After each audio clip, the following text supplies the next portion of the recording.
الحمد لله رب العالمين والصلاة والسلام على سيد الأنبياء والمرسلين وعلى آله وأصحابه أجمعين ومن تبعهم بإحسان إلى يوم الدين أما بعد فأعوذ بالله من الشيطان الرجيم بسم الله الرحمن الرحيم قل يا عبادي الذين أسرفوا على أنفسهم لا تقنطوا من رحمة الله إن الله يغفر الذنوب جميعا إنه هو الغفور الرحيم صدق الله العظيم۔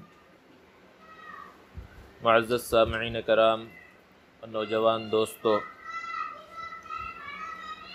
رمضان کا مقدس مبارک اور محترم مہینہ چل رہا ہے، اور یہ محترم مہینہ اس سال اس حال میں آیا کہ مساجد ہمارے لیے بند ہیں۔ حرمین شریفین میں لوگوں کی خواہش ہوتی تھی کہ رمضان وہاں پر گزرے، وہاں لوگ جانے سے معذور ہیں۔ ہم اپنے اپنے مقامات پر جس طرح بھی ہو رہا ہے اللہ کو منانے میں لگے ہوئے ہیں۔ بہرحال جیسے بھی حالات ہیں یہ سب کے سب اللہ کے حکم کی وجہ سے ہیں۔ ہر چیز کے اندر اللہ کا حکم ہے، اللہ کے حکم کے بغیر کچھ بھی نہیں ہو سکتا۔ یہ پوری دنیا کے اندر جو وبا پھیلی ہوئی ہے یہ بھی اللہ کے حکم کی وجہ سے ہے۔ بہت سے لوگوں کا کہنا ہے کہ اللہ کا عذاب ہے، کچھ کا کہنا ہے کہ اللہ کی آزمائش ہے، اور ایک بہت بڑا طبقہ ہے جس کا یہ کہنا ہے کہ دراصل یہ سازش ہے۔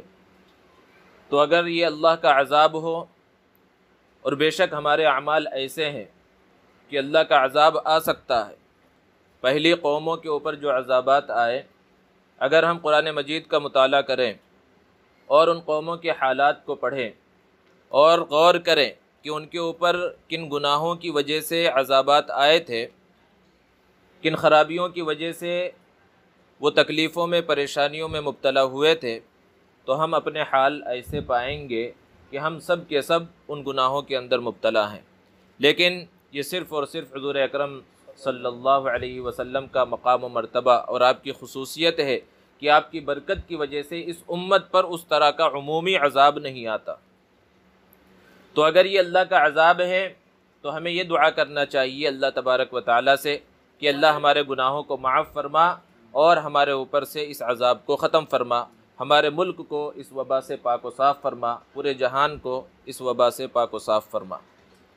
اور اگر یہ اللہ کی آزمائش ہے، قوموں پر آزمائشیں آتی ہیں، اللہ تبارک و تعالیٰ قوموں کو آزمائشوں میں مبتلا کرتے ہیں، اللہ تبارک و تعالیٰ لوگوں کو امتحانات میں مبتلا کرتے ہیں، لوگوں کے امتحانات لیتے ہیں۔ قرآن مجید میں اللہ رب العزت نے ارشاد فرمایا احسب الناس ان یترکوا ان یقولوا آمنا وهم لا یفتنون، کہ کیا لوگ یہ سمجھ رہے ہیں کہ صرف اتنا کہہ دینے کی وجہ سے کہ ہم مسلمان ہیں، ہم ایمان والے ہیں، انہیں یوں ہی چھوڑ دیا جائے گا، ان کا امتحان نہیں لیا جائے گا، انہیں آزمائشوں میں مبتلا نہیں کیا جائے گا؟ آگے اللہ رب العزت نے بیان فرمایا کہ اس سے پہلے یعنی اس امت سے پہلے جتنے بھی لوگ گزرے اور جنہوں نے یہ دعویٰ کیا کہ انہیں اللہ سے محبت ہے، انہیں اللہ سے تعلق ہے، تو انہیں سخت ترین آزمائشوں سے گزرنا پڑا۔ اللہ رب العزت نے ایسے سخت ترین امتحانات کے اندر انہیں مبتلا کیا کہ ہم اور آپ ان امتحانات کے بارے میں اگر سوچیں تو ہمارے رونگٹے کھڑے ہو جائیں۔ ایسے سخت ترین آزمائشوں میں اللہ تبارک و تعالیٰ نے قوموں کو مبتلا کیا۔ تو یہ جو وبا پھیلی ہوئی ہے یہ ہمارے لیے ایک آزمائش بھی ہو سکتی ہے، یہ ہمارے لیے امتحان بھی ہو سکتا ہے۔ تو اگر یہ وبا جو پوری دنیا کے اندر پھیلی ہوئی ہے یہ آزمائش ہے، تو اللہ سے ہمیں یہ دعا کرنا چاہیے کہ اللہ اس امتحان سے ہمیں صحیح سالم نکال دے اور اس وبا کو ہمارے اوپر سے ختم فرما، اس وبا سے اس پوری امت کو محفوظ فرما، پورے انسانیت کو اس وبا سے محفوظ فرما۔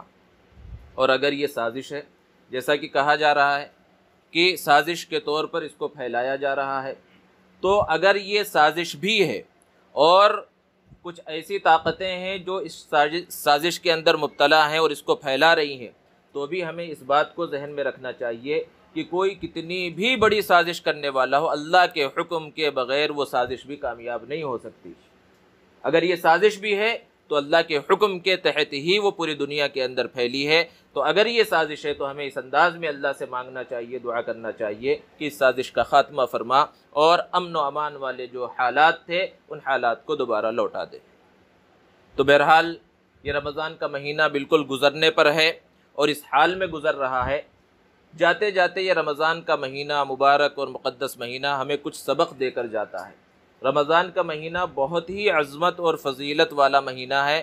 آپ نے اس سے پہلے بیانات میں بھی سنا ہوگا، جیسا کہ مجھے معلوم ہوا کہ تاخیراتوں میں یہاں پر بیان رکھے جا رہے ہیں، تو رمضان کی عظمت اور فضیلت کو آپ نے سنا ہوگا۔ اس رات کی عظمت اور فضیلت کے بارے میں بھی آپ نے سن لیا ہوگا۔ تو یہ مبارک مہینہ ایسا نہیں ہے، یہ مبارک راتیں ایسی نہیں ہیں کہ صرف یہ مہینہ آیا، یہ مقدس راتیں آئیں اور یوں ہی ہم نے اس کے اندر کچھ عبادتیں کر لی، کچھ کہنا سننا ہو گیا اور اس کے بعد یہ مہینہ چلا گیا اور پھر ہم جیسے پہلے تھے ویسے ہی ہماری زندگی گزرتی رہی، تو پھر اس رمضان کے مہینے کا کوئی فائدہ نہیں ہے۔ رمضان کا مہینہ جاتے جاتے ہمیں کچھ پیغام دے کر جاتا ہے، کچھ اسباق ہمیں دے کر جاتا ہے۔ اگر ہم اس سے سبق حاصل کر لیں اور اس پیغام کو ہم قبول کر لیں تو ہم رمضان کے قدردان کہلائیں گے، اور اگر ہم نے رمضان کے پیغام کو قبول نہ کیا اور اس سے ہم نے سبق حاصل نہ کیا اور رمضان کے گزرنے کے بعد ہماری زندگی پھر اسی طرح ہو گئی جو رمضان کے آنے سے پہلے تھی، تو پھر یہ کہا جائے گا ہم نے رمضان کی صحیح طرح سے قدر نہیں کی۔ رمضان کا سب سے پہلا پیغام کیا ہے؟ سب سے پہلا سبق کیا ہے؟ تقوی۔ قرآن مجید میں جہاں پر اللہ تبارک و تعالیٰ نے روزوں کو فرض فرمایا تو ارشاد فرمایا یا ایھا الذین آمنوا کتب علیکم الصیام کما کتب علی الذین من قبلکم لعلکم تتقون، کہ اے ایمان والو تم پر روزے فرض کیے گئے ہیں جس طرح تم سے پہلی جو امتیں گزری ہیں ان کے اوپر بھی روزے فرض کیے گئے تھے، اور مقصد کیا ہے؟ لعلکم تتقون، تاکہ تم متقی ہو جاؤ، تاکہ تمہارے اندر تقوی پیدا ہو جائے۔ تقوی کسے کہتے ہیں؟ تقوی اصل میں ہے اللہ کا ڈر۔ عام طور پر ہمارے ذہنوں میں یہ بیٹھا ہوا ہے، جیسے بولتے ہیں فلاں بڑا متقی ہے، تو ہم متقی کا مطلب یہ سمجھتے ہیں بہت دیندار، بہت زیادہ نمازیں پڑھنے والا، روزہ رکھنے والا، زکوٰۃ دینے والا، حج کرنے والا، بس جو بظاہر دیندار نظر آئے ہم سمجھتے ہیں وہ متقی ہے۔ حالانکہ اصل تقوی کیا ہے؟ ایک مرتبہ اللہ کے رسول صلی اللہ علیہ وسلم نے ارشاد فرمایا تقوی ہا ہونا، کہ تقوی کوئی دکھنے والی چیز نہیں ہے، تقوی تو یہاں ہوتا ہے، دل میں ہوتا ہے۔ تقوی اصل یہ ہے کہ انسان اپنی زندگی گناہوں سے بچ کر گزارے، یہ اصل تقوی ہے۔ نماز کا چھوڑ دینا گناہ ہے، نماز کی پابندی کرے آدمی متقی ہے۔ روزہ نہ رکھنا بہت بڑا گناہ ہے، انسان روزہ رکھتا رہے وہ متقی ہے۔ استطاعت ہے، مالدار ہے، صاحب نصاب ہے، زکوٰۃ ادا کرنا ہے، زکوٰۃ نہیں ادا کر رہا ہے تو وہ تقوی کے خلاف کام کر رہا ہے۔ حج فرض ہو گیا، حج کو جانا چاہیے، پھر بھی حج کا ارادہ نہیں کر رہا ہے، تقوی کے خلاف کام کر رہا ہے۔ تو اصل چیز کیا ہے کہ ہم گناہوں والی زندگی کو چھوڑ دیں، گناہ اپنی زندگی سے ختم کر دیں تو ہم متقی کہلائیں گے۔ تو رمضان کا مہینہ اسی لیے آیا، یہ 30 دن مسلسل جو اس کے اندر ایک پریکٹس کروائی گئی، ایک ریہرسل کروائی گئی، ایک اعتبار سے یہ کہا جا سکتا ہے کہ اگر ہم نے اس مہینے کو صحیح انداز میں گزارا تو ہمارے اندر اتنی طاقت پیدا ہونی چاہیے، اتنی قوت پیدا ہونی چاہیے کہ باقی 11 مہینے ہم اللہ کے احکام کو پورا کر سکیں اور گناہوں سے اپنے آپ کو بچا سکیں۔ اور اگر ہم اپنے آپ کو گناہوں سے نہیں بچا رہے اور اسی طرح ہماری زندگی گناہوں کے راستے پر چل رہی ہے تو ایسا ہے گویا کہ ہم نے رمضان کا جو اصل سبق جو قرآن نے مقصد بیان کیا ہے اس تقوی کو ہم نے حاصل نہیں کیا، اس تقوی کی سیڑھی پر ہم نہیں چڑھے۔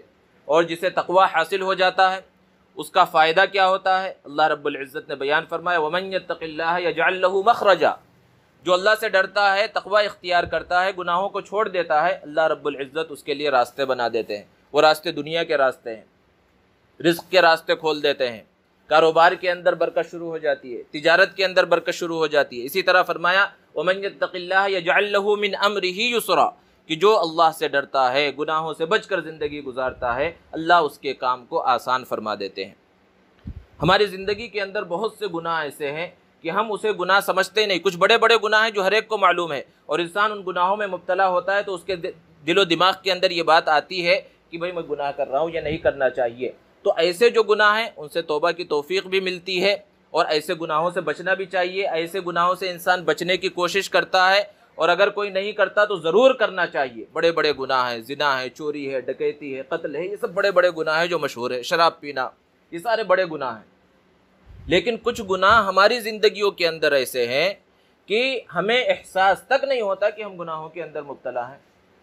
اچھے خاصے نماز پڑھ رہے ہیں، دیندار نظر آ رہے ہیں، روزہ رکھ رہے ہیں، سب کچھ ہو رہا ہے، اور ان سب چیزوں کے ساتھ گناہ بھی ہو رہے ہیں، لیکن ہمارا ذہن، ہمارا دل و دماغ متوجہ بھی نہیں ہو رہا ہے کہ ہم گناہوں کے اندر مبتلا ہیں۔ وہ گناہ کون سے؟ غیبت ہے، چغلی ہے، بغض ہے، عداوت ہے۔ رمضان کا مہینہ چل رہا ہے، دوسروں کی غیبتیں کی جا رہی ہیں۔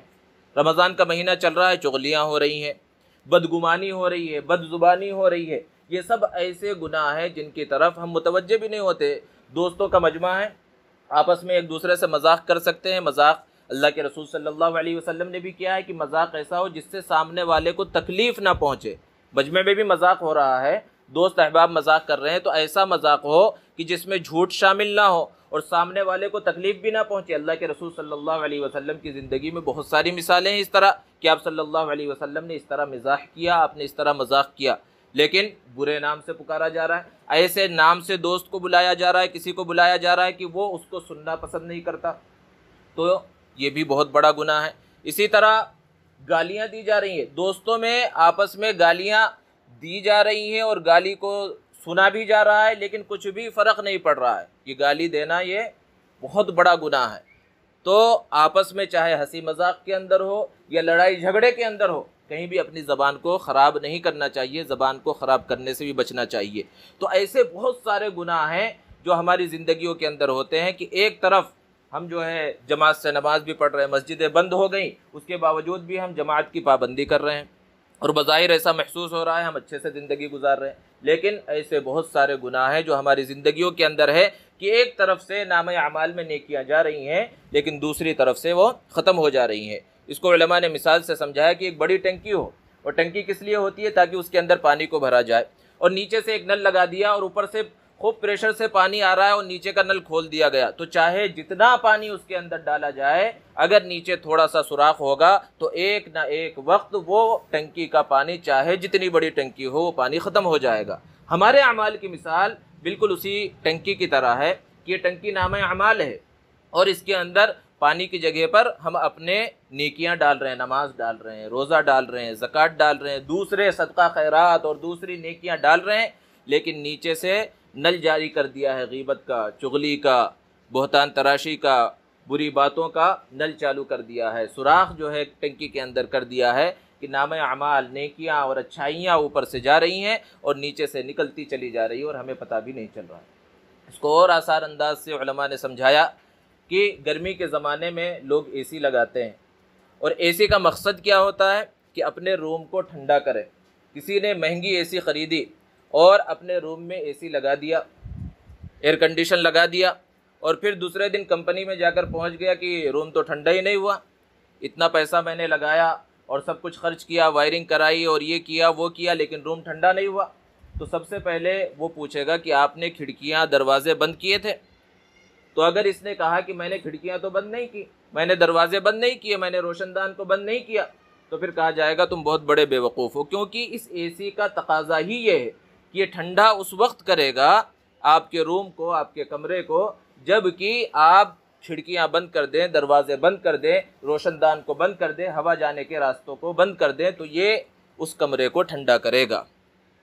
لیکن اگر آپ نے کھڑکی کھول دی تو پھر چاہے جتنی مہنگی اے سی لگوا لے، وہ روم ٹھنڈا نہیں ہوگا۔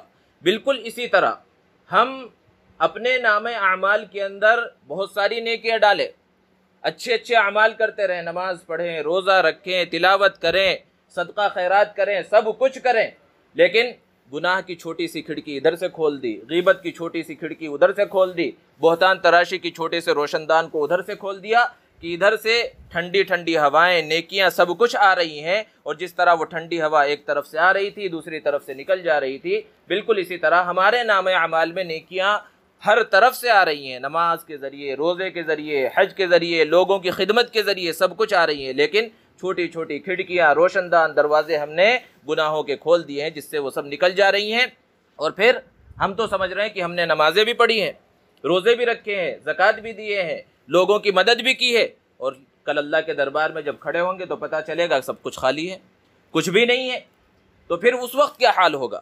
اس لیے ایسے گناہوں سے بھی بچنے کی ضرورت ہے۔ کوئی سا گناہ ہو، جو مشہور گناہ ہے وہ بھی، اور جو مشہور نہیں ہے، جن کی طرف ہمارا ذہن نہیں جاتا، ان گناہوں سے بھی بچنا ضروری ہے۔ تو رمضان کا یہ سب سے پہلا سبق ہے کہ آدمی متقی بنے، تقوی اختیار کرے، اور تقوی نام ہے گناہوں کے چھوڑنے کا۔ آج گناہوں کا ایک بہت بڑا آلہ موبائل فون بھی ہے کہ اس کے ذریعے سے جہاں بہت سارے اچھے کام ہوتے ہیں وہاں بہت سارے گناہ بھی ہو سکتے ہیں۔ کیا کیا خرابیاں ہیں ان سب کو بیان کرنا مقصود نہیں ہے، بہت ساری خرابیاں ہیں، اور ہم جانتے بھی، ہمارا نوجوان طبقہ اس کی اچھائیوں کو بھی جانتا ہے اور اس کی برائیوں کو بھی جانتا ہے، اور ہر ایک کو ان برائیوں سے بچنا چاہیے۔ سوشل میڈیا جو آج کے زمانے میں ایک نعمت بھی ہے کہ اس کے ذریعے بہت ساری چیزیں ہمیں معلوم ہوتی ہے، اور گویا کی پوری دنیا کی خبریں ہمارے جیب میں ہے۔ جس کے پاس بھی موبائل ہے گویا کی پوری دنیا اس کے جیب میں ہے، سب کچھ وہ معلوم کر سکتا ہے۔ تو جہاں سوشل میڈیا کے بہت سارے فوائد ہیں وہاں کچھ نقصانات بھی ہیں۔ اس وقت جس نقصان کو خاص طور پر بیان کرنا مقصود ہے کہ ہمارے نوجوان، اور خاص طور سے جو دیندار سمجھے جاتے ہیں یا دین سے تھوڑا بھی ان کا لگاؤ ہوتا ہے، تو ان کا حال یہ ہے کہ وہ بہت جلدی جذباتی ہو جاتے ہیں۔ دین کی کوئی بات دکھی، میسج میں آیا، واٹس ایپ پر، فیس بک پر، کہیں بھی بسم اللہ، اللہ، محمد، کچھ بھی لکھا ہوا ہے، بس انہوں نے سمجھ لیا یہ دین کی بات ہے۔ خود پڑھیں نہ پڑھیں، اپنے دوست احباب اور رشتہ دار اور جتنے کانٹیکٹس نمبر ہیں سب کو فارورڈ کرنا، سب کو بھیجنا اپنا فرض سمجھتے ہیں۔ حالانکہ بنیادی چیز یہ ہے، یوں تو دین کے علاوہ دنیا کی بھی کوئی بات ہو، آپ کے پاس کوئی خبر پہنچی تو کوئی ضروری نہیں ہے کہ آپ سب کو بتلائیں۔ ہاں، اس خبر کی تحقیق جب تک نہ ہو جائے آپ اس کو آگے نہیں بھیج سکتے۔ یہ تو دنیا کا معاملہ ہے، قرآن مجید میں سختی کے ساتھ اس کو منع کیا گیا ہے کہ بغیر تحقیق کیے ہوئے کوئی بات آگے نہیں پھیلانی چاہیے۔ لیکن پھر مسئلہ دین کا آ جائے تو اس کے اندر تو تحقیق اور زیادہ ضروری ہے۔ کوئی حدیث ہمارے سامنے آ گئی، ہمیں معلوم نہیں ہے کہ وہ حدیث صحیح ہے، غلط ہے، اللہ کے رسول صلی اللہ علیہ وسلم نے فرمایا ہے، نہیں فرمایا، دین کے نام پر آ گئی ہے اور ہم اس کو پھیلاتے جا رہے ہیں۔ اللہ کے رسول صلی اللہ علیہ وسلم نے ارشاد فرمایا، من کذب علی متعمدا فلیتبوأ مقعدہ من النار، کہ جو جان بوجھ کر میری جانب کسی جھوٹ بات کی نسبت کرے وہ اپنا ٹھکانہ جہنم میں بنا لے۔ یعنی کوئی بات اس طرح کہے کہ حضور صلی اللہ علیہ وسلم نے فرمایا، حالانکہ میں نے وہ بات نہ کہی ہو، تو وہ کتنا بڑا بہتان ہے، اللہ کے رسول صلی اللہ علیہ وسلم پر جرأت ہے۔ جیسے کہ بہت سارے اس طرح کے میسج آتے ہیں، رمضان کے مہینے سے پہلے آپ نے دیکھا ہوگا کہ جو رمضان کے سب سے پہلی مبارکباد دے دے اس کے لیے جنت واجب ہو گئی، اور ہم جو ہے جنت جو ہے حاصل کرنے کے واسطے کہ جنت اتنی سستی ہے، بس فارورڈ کیا جائے اور جنت کو حاصل کر لیا جائے، ان سب چیزوں کے اندر لگ جاتے ہیں۔ اور ایک خرابی جو سوشل میڈیا کے اندر ہے اور ہمارا نوجوان طبقہ اس کے اندر ملوث ہو جاتا ہے کہ جو دشمنان اسلام ہیں ان کی ہمیشہ سے یہ خواہش رہی ہے کہ نوجوان جو طبقہ ہے مسلمانوں کا، ان کو مشتعل کیا جائے، ان کے جذبات کو ابھارا جائے کہ یہ کسی غلط کام کے اندر مبتلا ہو جائیں، اور جب یہ غلط کام کے اندر مبتلا ہو جائے تو اس کی خوب تشہیر کی جائے کہ انہوں نے یہ غلط کام کیا، انہوں نے یہ غلط کام کیا، اور آج ہر چیز کی ویڈیو بن جاتی ہے، ہر چیز ادھر ادھر پھیل جاتی ہے۔ تو بہت سے غیر مسلم اور دوسرے مذاہب کے ماننے والے یا جن کا مذہب سے کوئی تعلق نہیں ہے، وہ اللہ رب العزت کی شان میں گستاخی کرتے ہیں، نبی کریم صلی اللہ علیہ وسلم کی شان اقدس میں گستاخی کرتے ہیں، شعائر اسلام کے ساتھ گستاخی کرتے ہیں، کعبۃ اللہ، مسجد حرام، مسجد نبوی کے ساتھ گستاخی کرتے ہیں، اور ایسی تصویریں بناتے ہیں گویا کہ اس سے یہ سمجھ میں آتا ہے کہ انہوں نے گستاخی کی ہے۔ بہت سی تصویریں آپ نے بھی دیکھی ہوں گی، کعبہ کے اوپر کوئی بت رکھ دیا، کوئی گندگی رکھ دی، کوئی خبیث جانور کو بٹھا دیا۔ اب ہمارا کام کیا ہونا چاہیے؟ ایسی بہت سی چیزیں، چونکہ ہم موبائل استعمال کر رہے ہیں، واٹس ایپ، فیس بک، دوسری چیزیں استعمال میں ہمارے، تو بہت سی چیزیں جہاں آتی ایسی چیزیں بھی ہماری نظروں کے سامنے آ جاتی ہیں۔ ایسے وقت ہمارا کیا رویہ ہونا چاہیے، ہماری کیا ذمہ داری ہونی چاہیے؟ ہم تو یہ ذمہ داری سمجھتے ہیں کہ ہمارے پاس ایسی کوئی تصویر آئی جس میں کوئی قرآن مجید کو پھاڑ رہا ہے، قرآن مجید کو جلا رہا ہے، قرآن مجید کے اوپر چپل رکھ کر کھڑا ہوا ہے، کعبۃ اللہ کے ساتھ گستاخی کر رہا ہے، تو ہم تو سمجھتے ہیں کہ بس اس کو سب دوستوں تک پھیلا دیا جائے، مسلمان ہو تو اس کو آگے بھیج دو۔ ہم سمجھتے ہیں یہ ہماری ذمہ داری ہے، بلکہ اس کے اندر تو یہ ہوا کہ اس گستاخی کو پہلے یہ سب لوگ نہیں جانتے تھے، اس مجلس میں سے صرف ایک آدمی جانتا تھا، اس نے ان سب کے موبائل پر بھیج دیا تو یہ سب لوگوں کو پتہ چلا۔ گویا کہ اللہ رب العزت کی شان میں جو گستاخی ہوئی تھی، نبی صلی اللہ علیہ وسلم کی شان میں جو گستاخی ہوئی تھی، اور کعبۃ اللہ اور مسجد نبوی کے ساتھ جو گستاخی ہوئی تھی، ہم اس کے پھیلانے کا ذریعہ بن گئے۔ ہونا تو یہ چاہیے تھا کہ جہاں پر ہم نے اس گستاخی کو دیکھا ہم وہیں دبا دیں۔ ذرا ہم خود تصور کریں کہ ہمارے کسی رشتہ دار کے بارے میں، اپنے باپ کے بارے میں، ماں کے بارے میں کوئی غلط بات پتہ چلے تو کیا ہم سارے رشتہ داروں کو، پورے محلے والوں کو بتاتے ہیں؟ بلکہ چاہتے ہیں اگرچہ وہ جھوٹ ہی ہو، یہ نہیں چاہتے کہ یہ دوسرے لوگوں کو پتہ چلے، وہیں بات کو دبانے کی کوشش کرتے ہیں۔ اور جب بات آتی ہے پیارے آقا محمد عربی صلی اللہ علیہ وسلم کی تو ہم میسج اس انداز میں بناتے ہیں، جذباتی انداز میں، کہ اگر حضور صلی اللہ علیہ وسلم سے محبت ہو تو پوری دنیا کے اندر اس بات کو پھیلا دو۔ کیا گستاخی پھیلائیں گے؟ ہونا تو یہ چاہیے کہ پہلی فرصت میں اس کو وہیں ختم کر دیا جائے۔ اور جو نوجوان تعلیم یافتہ ہیں، پڑھے لکھے ہیں اور وہ کچھ کر سکتے ہیں قانونی کارروائی، تو وہ قانونی کارروائی کرے۔ وہ قانونی کارروائی ہم کرنا نہیں چاہتے کہ جس نے گستاخی کی ہے اس کے خلاف جو ہے FIR درج کرائی جائے، اس کو قانون کے شکنجے میں لایا جائے۔ یہ کام کیا جا سکتا ہے، اور اگر نہیں کر سکتے تو اس کو وہیں پر ختم کریں۔ اور کرنے کا کام جو ہے وہ یہ ہے کہ قانونی کارروائی کی جائے، وہ نہیں کرتے۔ تو اسی طرح ان سب چیزوں سے بچنے کی ضرورت ہے۔ تو بہرحال بات چل رہی تھی رمضان کے پیغام کی، تو رمضان کے مہینے نے سب سے پہلا پیغام جاتے جاتے جو ہمیں یہ دیا ہے کہ ہم متقی بن جائیں، یعنی گناہوں والی زندگی کو چھوڑ دیں، اللہ رب العزت کی طرف رجوع کریں۔ اور دوسرا سبق جو رمضان کے مہینے کا ہے، دوسرا پیغام، جہاں پر اللہ تبارک و تعالیٰ نے سورہ بقرہ کے اندر روزوں کی فرضیت کو بیان کیا، اس کے آگے چل کر فوراً ارشاد فرمایا شہر رمضان الذی انزل فیہ القرآن، کہ رمضان کا مہینہ وہ مقدس، مبارک اور محترم مہینہ ہے جس میں اللہ رب العزت نے قرآن مجید کو نازل فرمایا ہے۔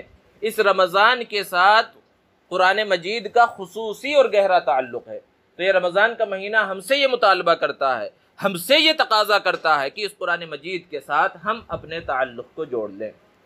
اگر ہم نے قرآن کے ساتھ اپنا تعلق مضبوط نہیں کیا، قرآن مجید کے ساتھ اپنے تعلق کو نہیں جوڑا، تو ہم رمضان کے قدردانوں میں نہیں ہیں۔ قرآن مجید کے ساتھ تعلق جوڑنا کیا ہے؟ کہ ہم قرآن مجید کے حقوق کو ادا کریں۔ قرآن مجید کا سب سے پہلا حق یہ ہے کہ ہمیں قرآن مجید پڑھنا آتا ہو، ہم قرآن مجید پڑھ سکتے ہوں۔ اللہ کے رسول صلی اللہ علیہ وسلم کو جو اس دنیا کے اندر بھیجا گیا اور آپ کو جو ذمہ داریاں دے کر بھیجی گئیں، ان ذمہ داریوں میں سے ایک اہم ذمہ داری تلاوت قرآن تھی۔ یتلو علیہم آیاتی، کہ اللہ کی آیتوں کی صحابہ کے سامنے نبی صلی اللہ علیہ وسلم تلاوت کریں۔ تو قرآن مجید کا سب سے پہلا حق یہ ہے کہ ہمیں قرآن مجید پڑھنا آتا ہو، قرآن مجید ہم دیکھ کر پڑھ سکتے ہو، یہ قرآن مجید کا سب سے پہلا حق ہے۔ اور قرآن مجید کا دوسرا حق کیا ہے؟ کہ قرآن مجید پڑھنا تو آتا ہے، ہم نے قرآن مجید پڑھ لیا ہے لیکن اس کی تلاوت نہیں کرتے۔ آگے بڑھ کر اس کا حق یہ ہے کہ قرآن مجید پڑھنا آتا ہے تو اس کی تلاوت بھی کی جائے، اور ایسا نہیں کہ صرف رمضان کے مہینے میں قرآن مجید کی تلاوت کی جائے، ہمیشہ قرآن مجید کی تلاوت کی جائے۔ اور ایک حق قرآن مجید کا کہ قرآن مجید کو سمجھا بھی جائے کہ اللہ تبارک و تعالیٰ آخر قرآن مجید میں کہنا کیا چاہتے ہیں، ہم سے کیوں مخاطب ہیں، کس وجہ سے مخاطب ہیں، اور کیا اللہ رب العزت فرما رہے ہیں، قرآن مجید کو سمجھنے کی کوشش کی جائے۔ اور ایک حق کہ قرآن مجید کے فرامین پر عمل کیا جائے۔ قرآن مجید میں اللہ رب العزت نے جو احکامات دیے ہیں ان احکامات پر عمل کیا جائے۔ کیا ہے قرآن مجید میں؟ ہم نے کیا پڑھا ہے قرآن مجید کے بارے میں؟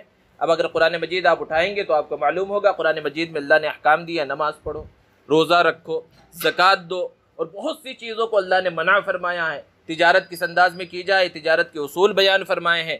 سودی کاروبار سے اللہ رب العزت نے منع فرمایا ہے، اور ارشاد فرمایا یا ایھا الذین آمنوا اتقوا اللہ وذروا ما بقی من الربا ان کنتم مؤمنین، کہ ایمان والو اللہ سے ڈرو اور سودی کاروبار کو چھوڑ دو۔ اگر تم نے سودی کاروبار کو نہیں چھوڑا، سودی لین دین کو نہیں چھوڑا، یہ انٹرسٹ کے چکر کو اگر تم نے نہیں چھوڑا، فَأْذَنُوا بِحَرْبٍ مِّنَ اللَّهِ وَرَسُولِهِ، تو اللہ اور اس کے رسول کی طرف سے جنگ کا اعلان ہے۔ ذرا بتائیے کوئی ہے جو اللہ اور اس کے رسول سے جنگ کر سکے؟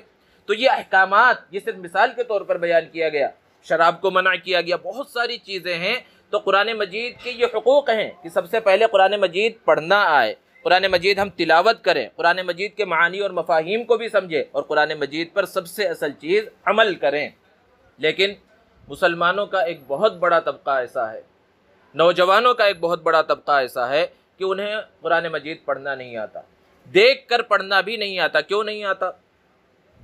کسی بھی وجہ سے، چاہے ان کے والدین نے ان کو بچپن میں اس جانب متوجہ نہیں کیا، یا وہ خود اس جانب قرآن مجید کی تلاوت کی جانب، قرآن مجید کو پڑھنے کی جانب متوجہ نہیں ہوئے، جو بھی وجہ رہی ہو، اگر قرآن مجید کو بچپن میں نہیں سیکھا تو چاہے جتنی عمر ہو جائے، 90 سال کا کوئی بوڑھا بھی ہو تو سیکھنے کی عمر وہ بھی ہے۔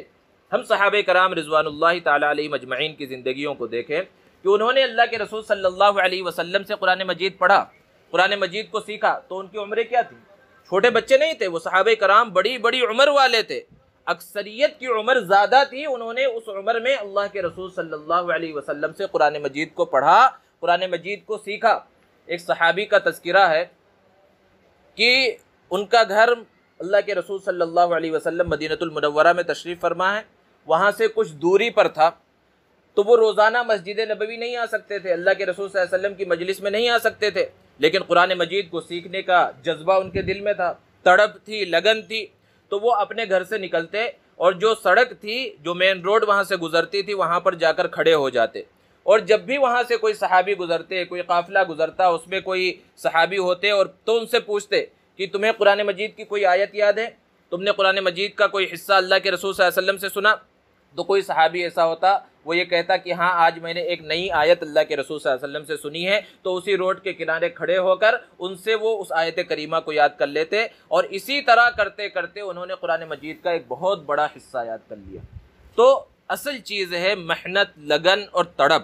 کوئی یہ سوچے کہ میں اتنا بڑا ہو گیا ہوں، میں جوان ہو گیا، اب چھوٹے بچوں کے ساتھ جا کر میں قرآن مجید سیکھوں، کیسا لگے گا؟ ضروری نہیں ہے کہ چھوٹے بچوں کے ساتھ جا کر سیکھا جائے، ضروری ہے قرآن مجید سیکھنا، آپ اس کو کسی بھی انداز میں سیکھیں۔ بڑے بڑے لوگ، آپ کے پڑوس کا صوبہ ہے کرناٹک، وہاں چند سال پہلے ایک 90 سال کا بوڑھا، اس کو خاص طور پر اسٹیج پر بلا کر ایوارڈ دیا گیا، 90 سال کی عمر میں انہوں نے قرآن مجید کو حفظ کیا، 90 سال کی عمر۔ تو اگر سیکھنے کا جذبہ اور تڑپ اور لگن ہو تو کسی بھی عمر میں قرآن مجید کو سیکھا جا سکتا ہے۔ تو اس رمضان کے اندر ہم یہ عہد کریں، یہ تہیہ کریں، اگر ہمیں قرآن مجید پڑھنا نہیں آتا تو یہ شرم کی بات نہیں ہے، سیکھنا، علم کو حاصل کرنا، اس کے اندر شرم بالکل نہیں ہونی چاہیے۔ اس رمضان کے اندر کم سے کم یہ عہد کر لیں کہ اب سے ہم قرآن مجید کو سیکھنا شروع کریں گے، اور جب پختہ ارادہ ہو جائے گا تو چند دنوں کے اندر انشاءاللہ آپ قرآن مجید کو سیکھ جائیں گے۔ کسی بھی حافظ کو پکڑ لیں، کسی کے سامنے بیٹھ جائے جس کو قرآن مجید پڑھنا آتا ہے، اس سے کہہ دے ہمیں قرآن مجید سکھا دے، اور قرآن مجید سیکھ جائے۔ اور سب سے بنیادی چیز ہے کہ قرآن مجید صحیح انداز میں پڑھے۔ بہت سے نوجوان ہیں، بہت سے لوگ ہیں جنہوں نے بچپن میں قرآن مجید کو سیکھ لیا، پڑھ لیا، لیکن سرسری انداز میں، یعنی تجوید کی رعایت بالکل نہیں ہے، تجوید انہیں بالکل نہیں آتی، حروف بالکل نہیں نکلتے، تو یہ بھی قرآن مجید کے ساتھ ایک طرح کا مذاق ہے۔ قرآن مجید کو صحیح انداز میں سیکھنا چاہیے، جس انداز میں قرآن مجید نازل ہوا، صحیح انداز میں قرآن مجید کو پڑھیں اور صحیح انداز میں سیکھیں۔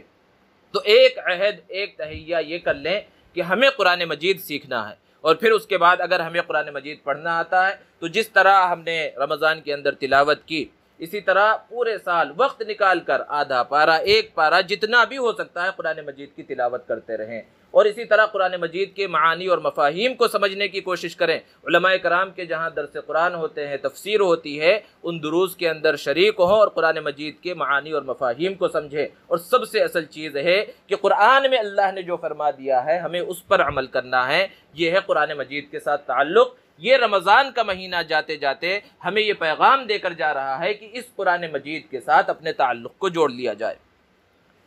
دوستو، ہمارے لیے ایک سب سے اہم چیز، اور بار بار ہم دعا بھی کرتے ہیں کہ اللہ ہمیں حضور اکرم صلی اللہ علیہ وسلم کی شفاعت عطا فرما، اور سب سے بڑا آسرا ہمارے لیے جو ہوگا وہ حضور اکرم صلی اللہ علیہ وسلم کی سفارش اور آپ کی شفاعت ہی ہے، اس کے بغیر کامیابی نہیں ہے۔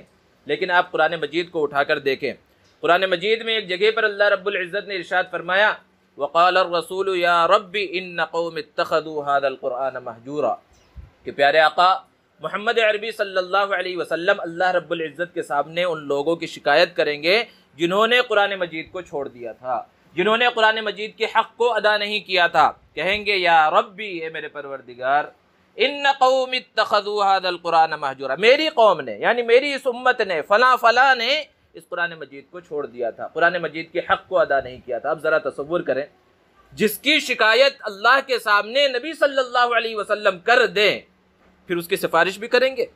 ظاہر سی بات ہے پھر اس کی سفارش نہیں کریں گے۔ نبی صلی اللہ علیہ وسلم خود اگر شکایت کر دے اللہ کے دربار میں کہ اس نے قرآن کا حق ادا نہیں کیا، اس نے قرآن مجید کو پڑھنا نہیں سیکھا، اس نے قرآن مجید کی تلاوت نہیں کی، قرآن مجید کے احکامات پر اس نے عمل نہیں کیا، اللہ کے دربار میں پیارے آقا صلی اللہ علیہ وسلم کہہ دے تو پھر کامیابی بہت مشکل ہو جائے گی۔ اس لیے بھی ضرورت ہے کہ ہم قرآن مجید کے ساتھ اپنے تعلق کو مضبوط کر لیں۔ اسی طرح رمضان کا مہینہ جاتے جاتے ایک اور پیغام دے کر جا رہا ہے، وہ ہے مجاہدے کا۔ مجاہدہ کہا جاتا ہے تکلیفوں پریشانیوں کو برداشت کرنا۔ رمضان کا مہینہ اس طرح ہوتا ہے کہ ہم روزے رکھ رہے ہوتے ہیں تو کچھ نہ کچھ پریشانی ہوتی ہے۔ نظام الاوقات ہی اس طرح ہوتا ہے کہ صبح سویرے بیدار ہونا ہے۔ عام دنوں میں ہم اس وقت بیدار نہیں ہوتے، اس وقت نہیں اٹھتے۔ صبح سویرے اٹھ گئے اور فوراً سحری کی تیاری کی، سحری کھائی، اور پھر اس کے بعد سحری کھانے کے بعد ہر ایک کا تجربہ ہے نیند کا غلبہ ہوتا ہے، لیکن آگے فجر کی نماز ہے، اس لیے ہم اپنی نیند پر کنٹرول کرتے ہیں، قابو کرتے ہیں، اور پھر چونکہ اس سال تو گھروں میں نماز پڑھ رہے ہیں لیکن اپنے گھر سے چل کر مسجد تک جانے کا معمول ہمارا تھا کہ نیند کو برداشت کر کے، نیند کو قربان کر کے ہم مسجد جاتے ہیں، اور پھر اس کے بعد تھوڑا بہت آرام کرتے ہیں۔ پھر دنیا کے کام ہیں، تجارت ہے، کاروبار ہے، ملازمت ہے، اس کے اندر بھی لگنا ہوتا ہے۔ پھر اس کے بعد ظہر کی نماز ہے، پھر تلاوت وغیرہ ہے، پھر اس کے بعد عصر کی نماز، پھر اس کے بعد افطار کی تیاری، افطاری کیا، کھانا کھایا، اس کے بعد جو ہے اب پھر آرام کا جو ہے شدید تقاضا ہے، لیکن پھر آگے عشاء کی نماز ہے، پھر اس کے بعد تراویح، اور تراویح کے اندر لمبی لمبی قرات، لمبی لمبی رکعات، ان سب چیزوں کو برداشت کرتے ہیں۔ تراویح سے فارغ ہوئے، اب آرام کا تقاضا، تھوڑی دیر آرام کیا، پھر صبح پہنچ گئی۔ 24 گھنٹے کا اس طرح معمول ہے کہ اگر دیکھا جائے تو تھوڑی تکلیف ہوتی ہے، پریشانی ہوتی ہے۔ یہ 30 دن تک انسان برداشت کرتا ہے، یہ اس لیے کہ انسان کے اندر یہ طاقت آ جائے، یہ قوت آ جائے۔ یہ پیغام یہ رمضان دے رہا ہے کہ اتنی قوت آ جائے کہ رمضان کے بعد جو 11 مہینے، اس میں اگر ہمارے سامنے تکلیفیں آئیں، پریشانیاں آئیں تو ہم اس کو برداشت کریں، مجاہدہ کریں، اس پہ جو ہے بے صبرے نہ بن جائے۔ رمضان کا ایک پیغام یہ بھی ہے مجاہدے کا، اور ایک پیغام صبر کا ہے۔ ایک حدیث مبارکہ کے اندر آپ نے سنا ہوگا، اللہ کے رسول صلی اللہ علیہ وسلم نے ارشاد فرمایا کہ رمضان کا مہینہ یہ صبر کا مہینہ ہے۔ صبر کا مفہوم بہت محدود ہے ہمارے ذہنوں میں۔ ہم صبر کسے سمجھتے ہیں؟ ہم سمجھتے ہیں کہ بھئی کسی عزیز کا انتقال ہو گیا، کسی رشتہ دار کا انتقال ہو گیا، اس کے اوپر صبر کر لیا جائے۔ گھر میں چوری ہو گئی، ڈکیتی ہو گئی، اب اس پر صبر کر لیا جائے۔ ہم نے بس اتنا ہی صبر کا مفہوم محدود کر دیا ہے، حالانکہ صبر کا دائرہ بہت وسیع ہے۔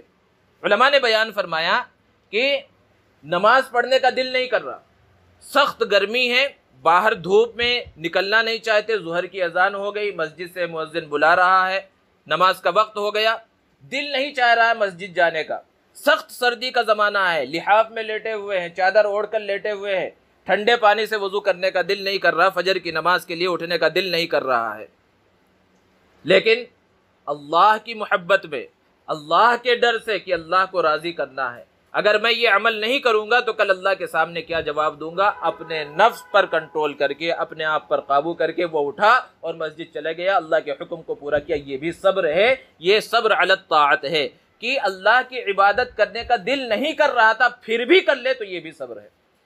اور ایک ہے صبر علی المعصیہ کہ گناہوں کی طرف رغبت ہو رہی ہے، کوئی گناہ ہے جس کے کرنے کا ہمارا دل کر رہا ہے کہ یہ گناہ میں کروں، بہت سارے گناہ ہو سکتے ہیں، الگ الگ لوگوں کے ذہنوں میں الگ الگ طرح کے گناہ ہوتے ہیں، تو گناہ کا خیال دل کے اندر آیا اور کرنے کا ارادہ ہے، لیکن ذہن کے اندر یہ بات ہے کہ اللہ رب العزت دیکھ رہے ہیں، کوئی جگہ ایسی رہی ہے جہاں پر اللہ رب العزت موجود نہ ہو اور اللہ کی نگاہ وہاں نہ پڑ رہی ہو، اور پھر اللہ کے سامنے اس کا جواب بھی دینا ہے، تو شدید تقاضا ہے گناہ کرنے کا، دل کر رہا ہے گناہ کرنے کا، لیکن اللہ کے ڈر سے، اللہ کے خوف سے، اللہ کی محبت کے اندر گناہ سے اپنے آپ کو بچا لے، یہ بھی صبر ہے۔ کسی سے لڑائی جھگڑا ہو گیا، سخت غصہ آ رہا ہے، گالی دینے کا دل بول رہا ہے، مارنے کا دل کر رہا ہے، اب ایسے میں اپنے غصے کو کنٹرول کر لے، یہ بھی صبر ہے۔ تو یہ صبر کا سبق یہ رمضان کا مہینہ ہمیں دیتا ہے کہ اپنے آپ کے اندر ہم صبر بھی پیدا کریں۔ اسی طرح رمضان کا ایک پیغام، ایک سبق یہ ہے ہمدردی، مواسات، غمخواری کا، کہ رمضان کے مہینے کے اندر ہم تھوڑا بھوکے رہتے ہیں، ورنہ تو اصل میں ہم جانتے ہی نہیں کہ بھوک کیا ہے۔ ہم عام دنوں میں بہت سے لوگ وہ ہیں جو 4 ٹائم کھاتے ہیں، 4 ٹائم نہیں تو 3 ٹائم تو کھانے کا معمول ہی ہے، 3 ٹائم نہیں تو 2 ٹائم تو ہر کوئی کھاتا ہے، اور رمضان میں بھی ایسا نہیں ہے کہ ہم نے کھانا چھوڑ دیا ہے، بلکہ صرف اوقات بدل دیے ہیں، اور اللہ کا شکر ہے کہ عام دنوں سے زیادہ رمضان کے اندر نعمتیں ملتی ہیں اور کھا رہے ہیں۔ لیکن تھوڑا وقت ایسا گزرتا ہے کہ بھوک پیاس کا احساس ہوتا ہے، اور سخت گرمی کا زمانہ ہو تو پیاس کا احساس، بھوک کا احساس ہوتا ہے۔ تو یہ جو بھوک کا احساس، پیاس کا احساس ہے، یہ کس لیے اللہ رب العزت دلا رہے ہیں؟ یہ اس لیے تاکہ یہ ہمدردی ہمارے دلوں کے اندر پیدا ہو کہ بہت سے وہ لوگ ہیں، وہ مسلمان ہوں کہ غیر مسلم ہوں، بہت سے وہ ہیں جنہیں کھانا پینا ایسے عام دنوں میں بھی میسر نہیں آتا، وہ بہت سے ایام بھوکے پیاسے گزار دیتے ہیں، تو ان کی ہمدردی ہمارے دلوں کے اندر پیدا ہو۔ ہم جس محلے میں رہ رہے ہیں، جہاں پر رہ رہے ہیں، اپنے اڑوس پڑوس کا خیال رکھیں کہ کوئی بھوکا تو نہیں سو رہا، کوئی پریشان حال زندگی تو نہیں گزار رہا۔ یہ ہمدردی، یہ مواسات، یہ غمخواری بھی ہونی چاہیے۔ اور اللہ کا شکر ہے، یہ لاک ڈاؤن جب شروع ہوا تو جو بھی صاحب ثروت تھے اور جن کو اللہ رب العزت نے کچھ بھی دے رکھا تھا، ان سب نے اپنی اپنی حیثیت کے اعتبار سے خوب تعاون کیا، راشن تقسیم کیے، کٹس بانٹے۔ کیوں؟ ان کے دلوں کے اندر یہ جذبہ ہے، لیکن یہ جذبہ ہمیشہ باقی رہنا چاہیے۔ ہمیشہ اپنے اڑوس پڑوس کوئی گھر ایسا نہ ہو جس میں کوئی بچہ بھوکا سو رہا ہو۔ اور ایک تو وہ طبقہ ہے مانگنے والوں کا، کن کے بارے میں ہمیں معلوم ہے کہ بھئی یہ غریب ہیں، لیکن مانگتے بھی ہیں لوگوں کے سامنے، تو لوگوں کو پتہ چل جاتا ہے بھئی یہ غریب ہے، ان کو بہت سے لوگ دیتے ہیں۔ لیکن ہمارے ہی اڑوس پڑوس میں بہت سے وہ ہوتے ہیں جو خوددار ہیں، اور اتنی غیرت ان کے اندر ہوتی ہے کہ لوگوں کے سامنے ہاتھ نہیں پھیلا سکتے۔ اصل کامیابی تو یہ ہے، اصل بات تو یہ ہے کہ ہم ایسے لوگوں کو تلاش کریں اور ان تک بھی راشن پہنچا دیں، ان کی مدد کریں، ایسے لوگ بھی ہونے چاہیے۔ تو یہ رمضان کا مہینہ ہمیں سبق دیتا ہے اس ہمدردی کا، مواسات کا، غمخواری کا۔ اسی طرح رمضان کے مہینے کا ایک سبق ہے اوقات کی پابندی، کہ ہم اپنے اوقات کو بالکل بھی ضائع نہ کریں۔ رمضان کے مہینے سے یہ سبق کس طرح ملا کہ رمضان کا ایک نظام الاوقات ہے، جیسا بھی آپ نے سنا کہ ہر چیز کا ایک وقت متعین کر دیا گیا ہے کہ آگے پیچھے نہیں ہوتی، اور جتنی بھی عبادتیں ہیں ان سب کا معیار وقت پر ہے کہ نماز وقت سے پہلے پڑھیں ادا نہیں ہوگی، وقت گزرنے کے بعد پڑھیں تو وہ قضا ہو جائے گی، ادا نہیں ہوگی۔ اسی طرح روزے کا معاملہ دیکھیے، روزے کا معاملہ تو اور زیادہ سخت ہے کہ سحری کا ایک وقت متعین ہے، اذان ہو گئی، وہ سحری کا وقت گزر گیا، آپ نے ایک لقمہ بھی کھا لیا، ایک گھونٹ پانی پی لیا، آپ کا روزہ نہیں ہوا۔ اور افطار کا ایک وقت متعین ہے، غروب آفتاب کا وقت متعین ہے، اسی وقت افطار کرنا ہے، اس سے پہلے تھوڑا سا افطار کر لیا، ایک کھجور کھا لیا، تھوڑا سا پانی پی لیا، روزہ خراب ہو گیا۔ تو رمضان کے مہینے میں یہ اوقات کا بہت زیادہ لحاظ کرایا گیا۔ اس سے یہ سبق ملتا ہے کہ ہم اپنی زندگی کا نظام العمل متعین کریں، یوں ہی اپنے اوقات کو آوارہ گردی میں بیکار چیزوں کے اندر ضائع نہ کریں، کیونکہ ایک عربی کا محاورہ ہے الوقت اسمن من الذهب، کہ یہ جو وقت ہے یہ سونے سے زیادہ قیمتی ہے۔ سونا جو زیور وغیرہ ہوتا ہے، لیٹ کر سونے سے نہیں بلکہ سونے سے زیادہ قیمتی ہے۔ کیوں؟ کیونکہ جو ہمارے پاس جتنی بھی جائیداد ہو، سونا چاندی روپیہ پیسہ، سب کچھ تباہ و برباد ہو جائے، ہلاک ہو جائے، محنت کے ذریعے، کوشش کے ذریعے دوبارہ حاصل کیا جا سکتا ہے، ساری چیزوں کو دوبارہ حاصل کیا جا سکتا ہے، لیکن ہماری زندگی کا ایک لمحہ، ایک منٹ جو گزر گیا، دنیا کی ساری دولت دے کر اس ایک منٹ کو، ایک لمحے کو، ایک سیکنڈ کو دوبارہ واپس حاصل نہیں کیا جا سکتا۔ ایک بزرگ فرماتے ہیں کہ میری توبہ کا سبب ایک برف والا ہوا، جیسے عمر کے بارے میں ہمارا حال کیا ہے کہ ہو رہی ہے عمر مثل برف کم، چپ کے لمحہ لمحہ دم بدم، کہ جیسے برف کی سلی ہو، برف ہو، اس کو آپ فریج سے باہر نکال کر رکھ دیں تو ایسا نہیں ہے کہ وہ برف اپنی حالت پر باقی رہے گا، تھوڑی دیر گزرے گی وہ برف پانی کی شکل میں بہہ جائے گا، پانی بن جائے گا۔ ہماری عمر بھی اسی طرح گزر رہی ہے۔ تو بزرگ فرماتے ہیں کہ میں بازار میں موجود تھا، بازار سے گزر رہا تھا، سخت گرمی کا زمانہ ہے، دھوپ کی شدت ہے، اور ایسے موقع پر برف بہت زیادہ بکتے ہیں، آئس کریم وغیرہ خوب بکتی ہیں۔ تو برف ایک نوجوان بچہ برف بیچ رہا تھا اور اس کا برف خوب بک رہا تھا کہ اچانک آسمان پر بادل چھا گئے، موسم ٹھنڈا ہو گیا، اور جیسے ہی موسم ٹھنڈا ہوا برف خریدنے والوں کی تعداد ختم ہو گئی، کم ہو گئی، اب اس کا برف نہیں بک رہا ہے۔ تو اب اس نے اس طرح چلانا شروع کیا، بیچنے والوں کے الگ الگ انداز ہوتے ہیں کہ اے لوگو، اس شخص کا سرمایہ کچھ خرید لو جس کا سرمایہ پگھلا جا رہا ہے، میرے برف کو خرید لو کہ میرا سرمایہ پگھلا جا رہا ہے۔ وہ بزرگ کہتے ہیں کہ میرے دل کے اوپر بہت اثر ہوا، اور میں نے اسی دن سے اپنے زندگی کے رخ کو موڑ لیا کہ یہ معمولی سے 1 روپے 2 روپے میں بکنے والے برف کو یہ کہہ رہا ہے کہ یہ میرا سرمایہ ہے جو گزرا جا رہا ہے، ختم ہو رہا ہے، اور میری اتنی قیمتی زندگی ہے اور یوں ہی بیکار چیزوں کے اندر گزر رہی ہے اور مجھے ذرہ برابر فکر نہیں ہے۔ اسی وقت سے انہوں نے اپنے زندگی کے رخ کو موڑ دیا۔ تو ضرورت اس بات کی ہے کہ ہم اپنی زندگی کا رخ موڑ دیں، اپنے اوقات کا لحاظ کریں، اپنے اوقات کی پابندی کریں۔ آپ دنیاوی اعتبار سے بھی دیکھ لیں، وہی لوگ کامیاب ہوتے ہیں جو وقت کو صحیح انداز میں استعمال کرتے ہیں۔ بڑے بڑے مالداروں کو دیکھ لیں، دنیا داروں کو دیکھ لیں، دینداروں کو دیکھ لیں، جو یوں ہی آوارہ گردی کرتے ہیں، وقت کو صحیح انداز میں استعمال نہیں کرتے، آوارہ گردی میں گزار دیتے ہیں، وہ نہ دنیاوی اعتبار سے کامیاب ہو پاتے ہیں اور نہ اخروی اعتبار سے کامیاب ہو پاتے ہیں۔ تو رمضان کا ایک سبق یہ ہے کہ ہم اپنے اوقات کی پابندی کریں، اوقات کا لحاظ رکھیں، وقت کو یوں ہی ضائع نہ ہونے دیں، صحیح کاموں کے اوپر وقت کو خرچ کریں، گناہوں سے بچ کر زندگی گزاریں۔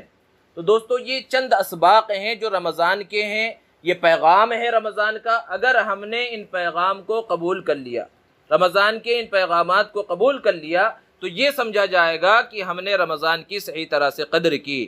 اور اگر ہم نے رمضان کے پیغام کو قبول نہ کیا اور رمضان کا مہینہ جیسے گزرا، پھر اس کے بعد ہماری زندگی ویسے ہی ہو گئی کہ پہلے بھی نمازیں نہیں پڑھتے تھے، اب بھی نہیں پڑھ رہے، پہلے بھی لوگوں کو گالیاں دیتے تھے، اب بھی وہی دے رہے، پہلے بھی آوارہ گردی کرتے تھے، اب بھی اسی انداز میں زندگی گزار رہے ہیں، تو یہ سمجھا جائے گا کہ یہ قیمتی جو ایک مہینہ گزرا اور بظاہر ہم اس میں دیندار بنے ہوئے تھے، نمازیں پڑھ رہے تھے، تراویح پڑھ رہے تھے، سب کچھ کر رہے تھے، لیکن یہ سمجھا جائے گا کہ ہم نے اس رمضان کی ذرہ برابر قدر نہیں کی۔ اس لیے اس رمضان کے اندر خاص طور پر یہ عہد کرے، جبکہ حالات اتنے خراب ہیں اور اللہ کی آزمائش ہے ہر طرف سے، اگر ہم نے اب بھی اپنے آپ کو نہ بدلا تو پھر کب وقت آئے گا؟ قرآن مجید میں اللہ رب العزت نے ارشاد فرمایا، أَلَمْ يَعْنِ لِلَّذِينَ آمَنُوا أَن تَخْشَعَ قُلُوبُهُمْ لِذِكْرِ اللَّهِ، کیا ایمان والوں کے واسطے اب بھی وقت نہیں آیا ہے کہ ان کے دل اللہ کے سامنے جھک جائیں، وہ اللہ کے سامنے متوجہ ہو جائیں، اللہ کی طرف رجوع کر لیں؟ اور کب وقت آئے گا؟ بہت سے بزرگ ہیں کہ قرآن مجید کی اس آیت کو سن کر انہوں نے اپنی زندگی کا رخ بدل دیا کہ اللہ تعالیٰ اس انداز میں ہم سے مخاطب ہو رہا ہے۔ تو یہ رمضان کا مہینہ اور پھر خاص طور سے یہ طاق راتیں جو ہے، یہ اللہ کو منانے کی رات ہے، اللہ سے مانگنے کی رات ہے۔ ہم نے مشہور کر دیا جگنے کی رات، جگنے کی کوئی رات نہیں ہوتی، اللہ نے تو رات کو سونے کے لیے بنایا ہے۔ ہاں عبادت کی رات ہو سکتی ہے، عبادت کے لیے جگنا ہو تو جگے، اور اگر یوں ہی مٹر گشتی اور یوں ہی آوارہ گردی اور ایک دوسرے سے مذاق کے لیے جگنا ہے تو اس سے 1000 درجہ بہتر ہے سو جانا۔ تو عبادت کی رات ہوتی ہے، اور پھر لیلۃ القدر جیسی رات، شب قدر کتنی قیمتی رات کہ تنزل الملائکۃ والروح فیہا باذن ربہم من کل امر، فرشتے اترے ہوئے ہیں۔ اگر یہ رات شب قدر ہے، تعین کے ساتھ نہیں کہا جا سکتا، لیکن 5 راتوں میں سے کوئی ایک رات ضرور ہے، تو ہر طرف فرشتے ہیں۔ یہاں آپ بیٹھے ہوئے ہیں، دل کے اندر آپ کی کوئی خواہش پیدا ہو رہی ہے اور بیٹھے بیٹھے آپ یہ کہہ رہے ہیں اللہ میری اس خواہش کو پورا فرما، فرشتہ آپ کی دعا کے اوپر آمین کہہ رہا ہے۔ آپ دعا کر رہے ہیں، آپ کی دعاؤں کے اوپر فرشتے آمین کہہ رہے ہیں۔ اس سے بڑھ کر فضیلت اور کیا ہوگی کہ فرشتے صبح تک پوری اتنی تعداد میں حدیث کے اندر فرشتے اترتے ہیں کہ زمین تنگ پڑ جاتی ہے، وہ انسان کی نظروں سے نظر نہیں آتا۔ تو اتنی قیمتی رات ہے، اللہ کو منانے کی رات ہے، جتنے گناہ کیے ہیں سارے گناہوں سے معافی مانگنے کی رات ہے۔ یہ آخری رات ہے، یہ بڑی قیمتی رات ہے۔ اللہ رب العزت کے سامنے ساری زندگی کوئی گناہوں کے اندر غرق کر دے، یہاں تک کہ 90 سال کا بوڑھا، 100 سال کا بوڑھا، جس نے کبھی اللہ کے سامنے اپنے سر کو نہیں جھکایا، کبھی اللہ کے سامنے ہاتھ نہیں پھیلایا، کبھی اللہ کے کسی حکم کو پورا نہیں کیا، کبھی نبی صلی اللہ علیہ وسلم کے طریقے کے اوپر نہیں چلا، 100 سال گزارنے کے بعد اللہ کے دربار میں آ جائے اور اللہ سے معافی چاہے، تو اللہ کا در ایسا در ہے، اللہ کا دروازہ ایسا دروازہ ہے کہ وہاں سے واپس کسی کو نہیں بھیجا جاتا۔ ہاں یہ ضرور کہا جاتا ہے بندے تو نے آنے میں ضرور دیر کر دی ہے، لیکن ایسے در پر آیا ہے کہ یہاں سے خالی ہاتھ کسی کو نہیں لوٹایا جاتا۔ ساری زندگی گناہوں کے اندر غرق کر دے، اللہ رب العزت تو بندے کے توبہ کے انتظار میں رہتے ہیں۔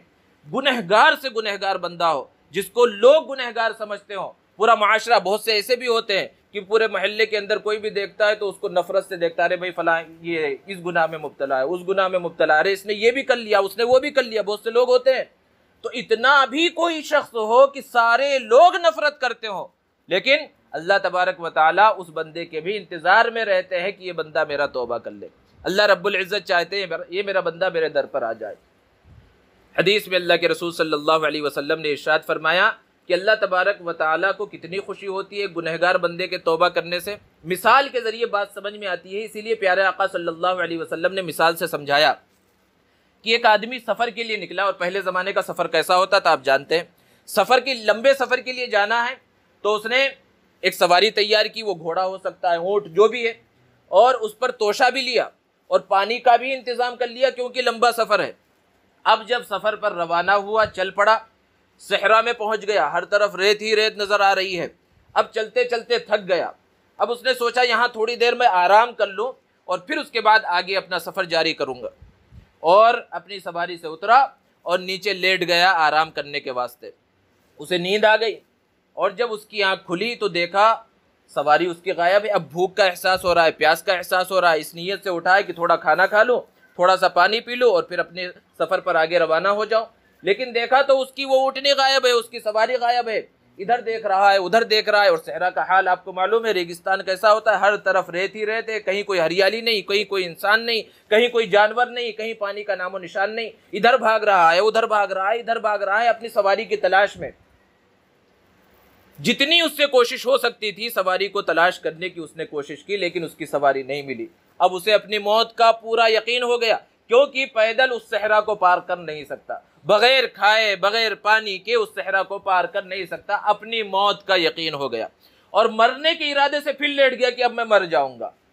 اللہ کے رسول صلی اللہ علیہ وسلم نے فرمایا پھر اس کی آنکھ کھلی، اور پھر جب آنکھ کھلی تو دیکھا اس کی سواری پھر وہیں موجود ہے، توشہ بھی موجود ہے، پانی بھی موجود ہے۔ اللہ کے رسول صلی اللہ علیہ وسلم نے ارشاد فرمایا کہ اس شخص کو اس سواری کے ملنے پر جتنی خوشی ہوگی، اللہ تبارک و تعالیٰ کو اس سے بھی زیادہ خوشی ہوتی ہے جب ایک گنہگار بندہ توبہ کرتا ہے۔ ذرا بتائیے کہ اس شخص کو کتنی خوشی ہوگی، ہم اندازہ تصور بھی نہیں کر سکتے۔ اللہ تعالیٰ اس سے بھی زیادہ خوش ہوتے ہیں جب ایک بڑا گنہگار بندہ اللہ کے سامنے توبہ کرتا ہے۔ تو اللہ رب العزت تو بندوں کے انتظار میں ہے۔ بہت سے لوگوں کو شیطان اس طرح بہکاتا ہے کہ بھئی تو نے تو اتنے گناہ کر لیے، تو نے قتل بھی کیا ہے، تو نے چوری بھی کی ہے، تو نے تو زنا بھی کیا ہے، تو نے شراب بھی پی ہے، ارے تیری توبہ قبول ہوگی اتنے گناہ کرنے کے بعد؟ لوگ بولتے ہیں 900 چوہے کھا کے جو ہے بلی حج کو چلی، ایسا تو بولنا بھی غلط ہے۔ گویا کہ ہم یہ کہہ رہے ہیں کہ اتنا بڑا گناہ، یعنی بہت بڑا گناہ کر لیا، اب پھر حج کرنے کے واسطے جا رہا ہے تو پھر اس کا حج قبول نہیں ہوگا۔ اس محاورے سے ہم یہ سمجھانا چاہتے ہیں، لیکن یہ بات بھی غلط ہے۔ اللہ رب العزت کے سامنے بندہ کبھی بھی توبہ کر لے، کیسے کیسے گنہگاروں کو اللہ رب العزت نے معاف کیا ہے۔ بنی اسرائیل کے بہت سارے گنہگاروں کے واقعات نبی کریم صلی اللہ علیہ وسلم نے بیان فرمائے۔ اس شخص کا واقعہ آپ نے ضرور سنا ہوگا جس نے 99 قتل کر لیے تھے، 99 قتل کر لیے تھے، 99 قتل اس نے کیے، 99 لوگوں کو مارا۔ اب اس کے دل کے اندر توبہ کا داعیہ پیدا ہوا، یہ خیال پیدا ہوا کہ اللہ کے دربار میں ایک دن مجھے کھڑا ہونا ہے، کیا میں معاف کر دیا جاؤں گا؟ میں نے اتنے، کیونکہ قتل بہت بڑا گناہ ہے، اتنے بڑے بڑے گناہ میں نے کر لیے ہیں۔ اس نے توبہ کا ارادہ کیا، اور معلوم کرنے کے واسطے کہ کسی عالم سے ملاقات کروں اور اس سے پوچھوں کہ میری توبہ قبول ہو سکتی ہے یا نہیں ہو سکتی۔ ایک عالم ملا اس زمانے کا، اس سے پوچھا کہ بھئی میں نے اتنے گناہ کر لیے ہیں، 99 قتل کیے ہیں، میری توبہ قبول ہوگی؟ اب وہ جاہل عالم تھا جس کو کچھ بھی نہیں معلوم ہے، نہ اللہ کی رحمت معلوم ہے، نہ اللہ کا در کتنا وسیع ہے وہ معلوم ہے۔ اس نے کہا اتنے گناہ کر لیے، تیری کوئی توبہ نہیں۔ تو اس نے جو ہے اس کو بھی اڑا دیا اور اپنی سنچری مکمل کر لی، پورے 100 ہو گئے۔ پہلے تو 99 تھے، اب 100۔ لیکن ایک جو چنگاری اٹھی تھی دل کے اندر وہ باقی رہی، اور اسی توبہ کے ارادے سے وہ آگے بھی چلتا رہا، پھر چلا۔ پھر ایک اور عالم سے ملاقات ہوئی اور اس سے پوچھا کہ میں نے 100 قتل کیا اور ایک تو ابھی تازہ تازہ قتل کیا ہے، میری توبہ قبول ہو سکتی ہے؟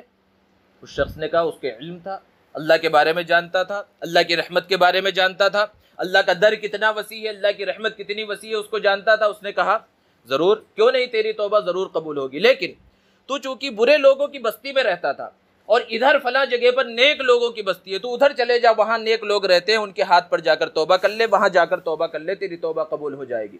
اب یہ شخص جس کے دل کے اندر ایک چنگاری اللہ سے مانگنے کی، معافی کی چنگاری پھوٹ چکی تھی، وہ روانہ ہوا نیک لوگوں کی بستی کی طرف، اور موت کا فرشتہ آ گیا اور اس کی روح کو اس نے قبض کر لیا، کیونکہ موت اذا جاء اجلهم لا يستأخرون ساعة ولا يستقدمون، کہ جب موت کا پیغام آ جائے ایک لمحہ نہ آگے نہ ایک لمحہ پیچھے۔ بڑے بڑے پلاننگ کرتا ہے انسان، بڑے بڑے منصوبے بنا کر رکھتا ہے، لیکن کیا جوان کیا بوڑھا کوئی نہیں کہہ سکتا کب موت کا پیغام آ جائے، کب موت کا فرشتہ ہمارے پاس آ جائے۔ موت کا پیغام آ گیا، فرشتہ آ گیا، اس کی روح قبض کر لی گئی۔ تو جب روح قبض ہوتی ہے تو جو نیک لوگوں کی روح ہوتی ہے اس کو لے جانے کے واسطے نیک فرشتے آتے ہیں جو جنت کی طرف لے کر جاتے ہیں، اعلیٰ علیین میں روح کو لے کر جاتے ہیں، اور برے لوگوں کی روح ہوتی ہے تو جہنم کے اسفل السافلین میں لے جانے کے واسطے فرشتے آتے ہیں، سجین کے فرشتے آتے ہیں۔ اب وہاں پر دونوں طرح کے فرشتے آ گئے، نیک فرشتے، نیک روحوں کو لے جانے والے فرشتے بھی آ گئے، بری روحوں کو لے جانے والے فرشتے بھی آ گئے، اور دونوں میں اختلاف ہونے لگا۔ اختلاف کیا؟ نیک لوگوں کی روحیں لے جانے والے فرشتے کہہ رہے ہیں ہم اس کو لے کر جائیں گے کیونکہ یہ توبہ کا ارادہ کر چکا تھا، اگرچہ توبہ نہیں کی ابھی لیکن توبہ کا ارادہ کر چکا ہے۔ اور جو برے روحوں کو لے جانے والے فرشتے وہ کہہ رہے ہیں کہ ہم اس کی روح کو لے کر جائیں گے کیونکہ اس نے اب تک توبہ نہیں کی، اب تک یہ برا ہی ہے، کیونکہ توبہ ہوئی نہیں لہذا یہ برا ہے، اس کی روح کو ہم لے کر جائیں گے۔ فیصلہ اللہ کی طرف سے ہوتا ہے کہ دونوں طرف کی زمین کو ناپا جائے، یہ کس طرف کے زیادہ قریب ہے، جہاں سے آ رہا تھا برے لوگوں کی بستی سے آ رہا تھا، بری جگہ سے آ رہا تھا، اگر وہاں سے قریب ہے تو بری روحوں کو لے جانے والے فرشتے اس کو لے کر جائیں، اور اگر جہاں جا رہا تھا نیک لوگوں کی بستی کی طرف جا رہا تھا اگر وہاں سے قریب ہے تو نیک روحوں کو لے جانے والے فرشتے اس کی روح کو لے کر جائیں۔ اور پھر زمین کو فرشتوں نے ناپا۔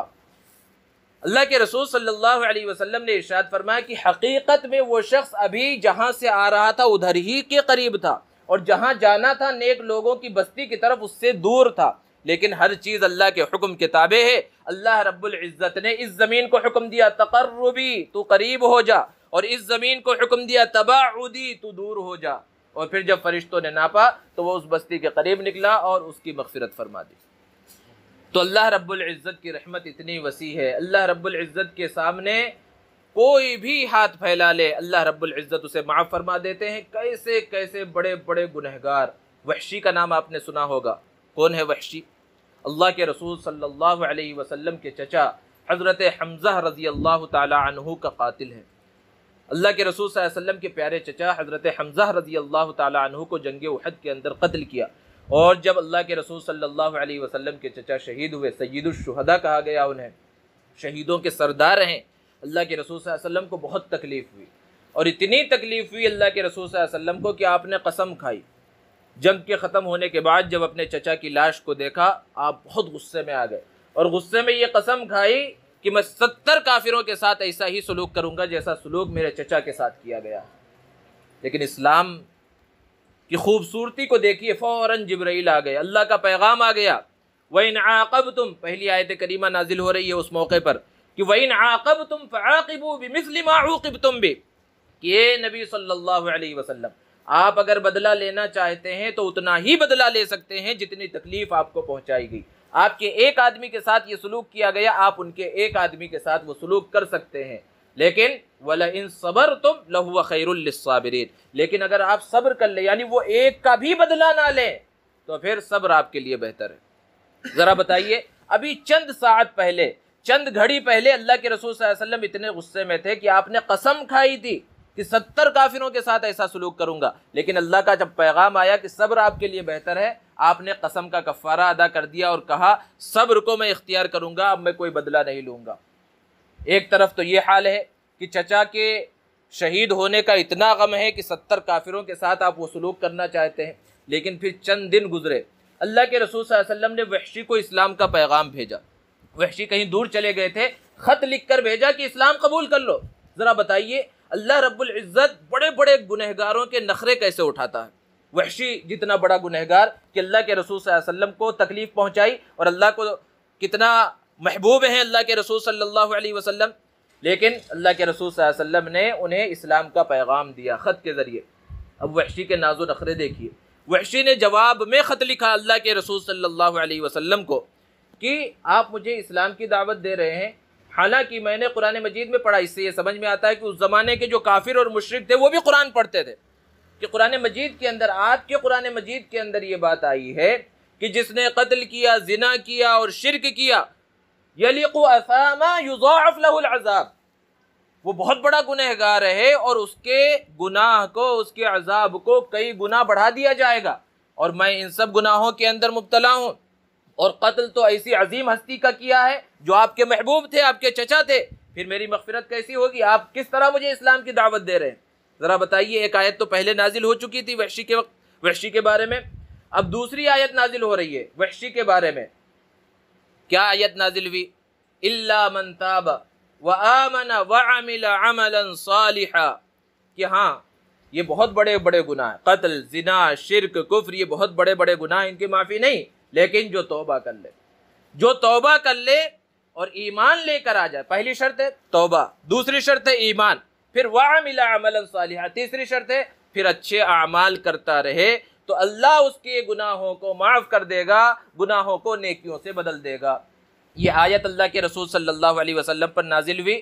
اس آیت کریمہ کو آپ نے وحشی کے پاس بھیج دیا کہ وحشی کو بتلا دو کہ تمہارے توبہ کا راستہ کھل چکا ہے، کہ اگرچہ تم سے گناہ ہوئے اور قتل بہت بڑی عظیم ہستی کا ہوا ہے، لیکن اللہ نے تمہاری توبہ کے لیے بھی شرائط نازل کر دی ہیں، تم مسلمان ہو سکتے ہو.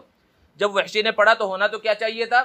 دوڑتے ہوئے آتے اور اسلام قبول کر لیتے، لیکن انہوں نے کہا، جوابی خط لکھا پھر اللہ کے رسول صلی اللہ علیہ وسلم کو. یہ اللہ رب العزت کی رحمت کو بتلانا مقصود ہے. مفسرین نے واقعات کو بیان کیا کہ اللہ رب العزت گنہگار بندوں کے ناز نخرے اٹھاتے ہیں، گنہگار بندوں کا بھی خیال رکھتے ہیں، اور کیسے بڑے بڑے گنہگاروں کا.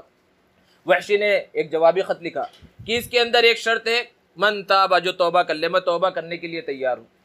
دوسری شرط ہے وآمن، ایمان قبول کر لے، میں ایمان قبول کرنے کے لیے تیار ہوں. لیکن اس میں ایک تیسری شرط بھی ہے وَعَمِلَ عَمَلًا صَالِحًا، کہ نیک اعمال بھی کرتا رہے. ہو سکتا ہے میں نیک اعمال نہ کر سکوں تو پھر میری بخشش کیسے ہوگی؟ ذرا بتائیے.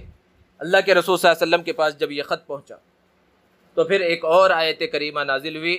وہ آیت کریمہ جس کو اس بیان کے آغاز میں خطبے میں اس کو پڑھا گیا تھا، اللہ رب العزت نے فرمایا، آیت کریمہ نازل ہوئی یا عبادی الذین اسرفوا علی انفسہم، اے میرے وہ بندو جنہوں نے اپنی جان پر بہت ظلم کر لیا، یعنی بہت گناہ کر لیے، بہت گناہ کر لیے ہیں. لا تقنطوا من رحمت اللہ، اللہ کی رحمت سے نا امید مت ہو، اللہ کی رحمت سے مایوس مت ہو. ان اللہ یغفر الذنوب جمیعا، بے شک اللہ تمہارے سارے گناہوں کو معاف کر دے گا. انہ هو الغفور الرحیم، وہ بڑا معاف کرنے والا، بڑا رحم کرنے والا ہے. دوستو، جب یہ آیت کریمہ نازل ہوئی، اللہ کے رسول صلی اللہ علیہ وسلم کو اتنی خوشی ہوئی، آپ نے فرمایا کہ اگر اس آیت کے بدلے میں مجھے پورے جہان کی دولت دی جائے تب بھی میں اس کو قبول نہ کروں، اس کو ٹھکرا دوں. جب یہ آیت نازل ہوئی تو صحابہ نے پوچھا کہ اللہ کے رسول کہ کیا یہ وحشی کے واسطے خاص ہے یا تمام مسلمانوں کے لیے عام ہے؟ آپ صلی اللہ علیہ وسلم نے ارشاد فرمایا کہ نازل تو ہوئی ہے وحشی کے واسطے، لیکن بل للمؤمنین عامہ، تمام مسلمانوں کے واسطے عام ہے. آپ صلی اللہ علیہ وسلم نے اب یہ آیت وحشی کے پاس بھجوائی. وہاں پر کوئی شرط نہیں، یہاں پر شرط صرف یہ تھی یا عبادی الذین اسرفوا علی انفسہم لا تقنطوا من رحمت اللہ، تم اللہ کی رحمت سے نا امید مت ہو. ان اللہ یغفر الذنوب جمیعا، اللہ تمہارے سارے گناہوں کو معاف کر دے گا، جس کو حدیث میں بیان کیا گیا کہ سمندر کے جھاگ کے برابر، ریت کے ذرات کے برابر بھی اگر تمہارے گناہ ہو، اللہ رب العزت اس کو معاف کر دے گا. جب یہ آیت وحشی کے پاس پہنچی، آئے اور اسلام قبول کر لیا. ذرا بتائیے کتنا بڑا گنہگار، اللہ کے رسول صلی اللہ علیہ وسلم کے چچا کا قاتل، لیکن اللہ تعالیٰ اس کے ایمان کے لیے چار آیتوں کو نازل کر رہا ہے. اس سے بتائیے اللہ کا رحم، اللہ کی رحمت کتنی وسیع ہے. اس کو بیان کرنے کا مقصد یہ ہے کہ ہم نے کتنے بھی گناہ کر لیے، اور کون سا انسان ہے جو یہ کہہ سکے کہ میں نے گناہ نہیں کیا. اللہ کے رسول صلی اللہ علیہ وسلم نے ارشاد فرمایا ہر انسان گنہگار ہے، لیکن وخیر الخطائین التوابون، بہترین گنہگار وہ ہیں جو توبہ کر دیں. انسان سے گناہ ہو جائے، اللہ رب العزت سے معافی تلافی کر لے، اللہ رب العزت سے معافی مانگ لے، اللہ رب العزت اس کے گناہوں کو معاف کر دیتے. اور اگر توبہ کے بغیر آدمی چلا جائے، توبہ نہ کرے، اللہ سے معافی نہ مانگے، تو پھر بہت مشکل حالات آنے والے ہیں. کیونکہ ہر چیز اللہ تعالیٰ جانتے ہیں. کوئی جگہ ایسی نہیں، انسان جو ہے گناہ کرتا ہے کبھی اپنے والد سے چھپ کر کہ گھر والوں کو معلوم نہ ہو جائے، والدہ کو معلوم نہ ہو جائے، بھائیوں کو معلوم نہ ہو جائے، ارے دوستوں کو معلوم نہ ہو جائے. بہت سے گناہ ہیں، تنہائی کے گناہ ہیں، وہ سب چھپ کر کرتا ہے، لیکن اللہ سے چھپ سکتا ہے؟ کوئی ایسی جگہ چلا جائے انسان جہاں اللہ نہ دیکھ رہا ہو، ایسی کوئی جگہ نہیں ہے. تو اللہ رب العزت تو دیکھ رہے، اللہ کو سب معلوم ہے، لیکن اس کے باوجود اللہ تبارک و تعالیٰ چونکہ اس دنیا کی نظام کو اللہ نے اسباب پر رکھا ہے، اللہ تبارک و تعالیٰ 4 گواہ متعین فرماتے ہیں ہر گناہ کی. جس طرح نیکیوں کے گواہ ہیں، اسی طرح ہم کوئی سا بھی گناہ کریں، چھوٹا گناہ بڑا گناہ، ہر گناہ کے 4 گواہ تیار ہو رہے ہیں جو قیامت کے دن گواہی دیں گے کہ اس شخص نے یہ گناہ کیا تھا. سب سے پہلا گواہ یہ زمین ہے. جس زمین پر جس جگہ پر بھی ہم نے گناہ کیا وہ زمین گواہی دے گی. وہ زمین اللہ رب العزت کے سامنے گواہی دے گی کہ فلاں بندے نے اس سرزمین پر یہ گناہ کیا تھا. یومئذ تحدث اخبارہا، جس دن یہ زمین اپنی خبروں کو بتلائے گی. تو یہ زمین پہلا گواہ ہے. دوسرا گواہ ہمارے نامہ اعمال ہیں. نامہ اعمال میں ہر انسان کے ساتھ فرشتے لگے ہوئے ہیں، ایک نیکی لکھنے والا فرشتہ اور ایک برائی لکھنے والا فرشتہ. تو وہ نامہ اعمال میں گناہ فوراً لکھا جا رہا ہے، تو نامہ اعمال دوسرا گواہ ہے. اور تیسرا گواہ خود وہ فرشتہ ہے جو گناہوں کو لکھ رہا ہے، یہ تیسرا گواہ. اور چوتھا گواہ خود ہمارے اعضاء، جس عضو سے گناہ کیا وہ گواہی دیں گے. قرآن مجید میں اللہ نے بیان فرمایا الیوم نختم علی افواہہم، قیامت کے دن اس زبان جو زبان بولتی ہے، ٹر کرتی ہے، بولتے رہتی ہے، اس پر تالا لگ جائے گا، اس پر ہم مہر لگا دیں گے. وتکلمنا ایدیہم، ان کے ہاتھ بات کریں گے. وتشہد ارجلہم، ان کے پاؤں گواہی دیں گے. ہاتھ سے کیا گناہ کیے تھے، اس پاؤں سے کس گناہ کی طرف گیا تھا. تو یہ 4 گواہ ہر انسان کے ساتھ موجود ہے. ہر گناہ کی یہ 4 گواہ گواہی دیں گے. اب یہ سوال پیدا ہوتا ہے کہ کیا ہم نے جب گناہ کر لیے اور 4 گواہ بھی تیار ہو گئے ہر گناہ کے، چاہے دنیا کی آنکھ سے چھپ کر ہم نے کیے ہوں، تو کیا ان گناہوں کے جو گواہ ہیں ایسا ہو سکتا ہے کہ قیامت کے دن یہ گواہی نہ دیں؟ ہو سکتا ہے. اور وہ طریقہ ہے توبہ کا کہ اگر ہم توبہ کر لیں تو پھر یہ جو 4 گواہ تیار ہو رہے ہیں یہ ہمارے گناہوں کی گواہی نہیں دیں گے. لیکن توبہ بھی اس کی شرائط کے ساتھ ہو. توبہ کہتے کسے ہیں؟ اللہ کو منا لینا، اپنی گناہوں سے، اپنی خطاؤں سے اللہ کے سامنے معافی مانگ لینا سچے پکے دل کے ساتھ. سب سے پہلے تو جس گناہ کے اندر مبتلا ہے اس گناہ کو چھوڑنے کا پختہ ارادہ اور آئندہ نہ کرنے کا پختہ عزم، اس نیت سے توبہ کرنا. یہ اگر اس نیت سے توبہ ہوگی تو وہ توبہ قبول ہوگی. اور اگر یہ سوچ کر توبہ کریں کہ ابھی توبہ کر لیتے ہیں پھر گناہ کریں گے پھر توبہ کر لیں گے، تو ایسی توبہ قبول نہیں ہے. ہاں کبھی کبھی ایسا ہوتا ہے، ان لوگوں کے ذہنوں میں خیال آتا ہے اور شیطان ایسے خیال ڈالتا ہے کہ بھئی تجھے توبہ کر کے کیا فائدہ، تیری توبہ تو ٹوٹ ہی جاتی ہے، تو نے غیر رمضان میں بھی جو ہے توبہ کیا تھا، پھر اس کے بعد گناہوں میں مبتلا ہو گیا، پھر اب توبہ کر کے کیا فائدہ. حالانکہ جب اس نے توبہ کیا تھا گزشتہ رمضان میں سچے پکے دل کے ساتھ توبہ کیا، لیکن نفس شیطان لگا ہوا ہے، پھر بہکا دیا، پھر گناہ ہو گیا، تو آگے پھر گناہ ہو جائے گا یہ سوچ کر توبہ ہی نہ کرنا، یہ بہت بڑی غلطی ہے. ہم بیمار ہوتے ہیں، بخار آ جاتا ہے، تو کیا یہ سوچ کر ڈاکٹر کے پاس نہیں جاتے کہ پھر اس کے بعد تھوڑے دن کے بعد تو پھر بیماری آ جائے گی، پھر ٹھنڈی کا موسم آئے گا پھر بیماری آ جائے گی، پھر بخار آ جائے گا، تو کیا یہ سوچ کر ہم جو ہے ڈاکٹر کے پاس جانا چھوڑ دیتے ہیں؟ بھوک لگی ہوئی ہوتی ہے تو کیا یہ سوچ کر کہ شام میں پھر بھوک لگ جائے گی دوپہر کا کھانا چھوڑ دیتے؟ نہیں چھوڑتے. تو یہ سوچ کر کہ پھر گناہ ہو جائے گا توبہ کو بھی نہیں چھوڑنا چاہیے. لیکن جب توبہ کر رہے ہیں اس وقت سچے پکے دل کے ساتھ اللہ رب العزت کے سامنے توبہ کریں اور اللہ رب العزت سے معافی مانگ لیں. اللہ رب العزت گناہوں کو معاف فرما دیں گے. اور پھر خاص طور پر ایک بڑا طبقہ ہے نوجوانوں کا، اگر نوجوان پختہ ارادہ کر لیں تو محلے کے محلے، گلی کے گلی اور علاقے کے علاقے دین کے ماحول سے روشن ہو سکتے ہیں. صرف ضرورت اس بات کی ہے کہ ہم اپنی زندگی کا رخ موڑ لیں اور چاہ لیں کہ اسلام کے پیغام کو ہم عام کریں گے. ایک بہت بڑی کمی ہمارے اندر یہ بھی ہے کہ جو آج دشمن لوگ بن رہے ہیں اور طرح طرح سے شکوک و شبہات کے اندر مبتلا ہیں اسلام کے بارے میں، مسلمانوں کے بارے میں، اور میڈیا اور سوشل میڈیا ہر جگہ پر دشمن نظر آ رہے ہیں، ہر جگہ پر مسلمانوں کے خلاف لکھا جا رہا ہے، ہر جگہ پر اسلام کے ماننے والوں کے خلاف لکھا جا رہا ہے. ایک وجہ یہ بھی ہے ہماری کمزوری کہ ہم نے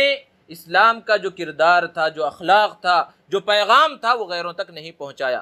ہمارے خود کردار خراب ہے، ہمارے اخلاق خراب ہے، ہماری تجارت صحیح نہیں ہے، ہمارا لین دین صحیح نہیں ہے، ہم صحیح انداز میں لوگوں سے معاملات نہیں کرتے. اس وجہ سے لوگ یہ سمجھتے ہیں کہ مسلمان تو ایسے ہی ہوتا ہے.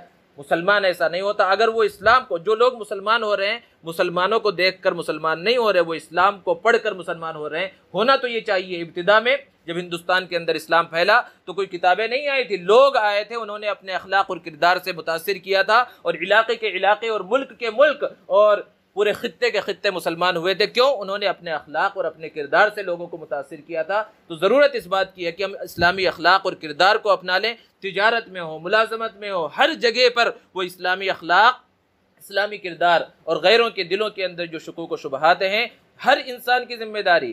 یہ اسلام کا دفاع اور نبی کریم صلی اللہ علیہ وسلم کا دفاع اور اسلام کی اشاعت یہ کسی عالم کی، کسی مفتی کی اور کسی فلاں شخص کی ذمہ داری نہیں ہے. ہر مسلمان کی اپنی حیثیت کے اعتبار سے ذمہ داری ہے. ہر شخص جب یہ سوچ لے کہ میں اس ذمہ داری کو پورا کروں گا تو پھر اسلام کے خلاف اور مسلمانوں کے خلاف جو فضا ہے اللہ رب العزت چاہے گا تو یہ فضا ختم ہو جائے گی اور امن و امان کا ماحول ہوگا، مسلمانوں کو عزت عطا ہوگی اور اسلام کا بول بالا ہوگا. اللہ رب العزت سے دعا ہے اللہ تبارک و تعالی ہم سب کو صحیح انداز میں عمل کرنے کی توفیق عطا فرمائیں. وآخر دعوانا ان الحمد للہ رب العالمین.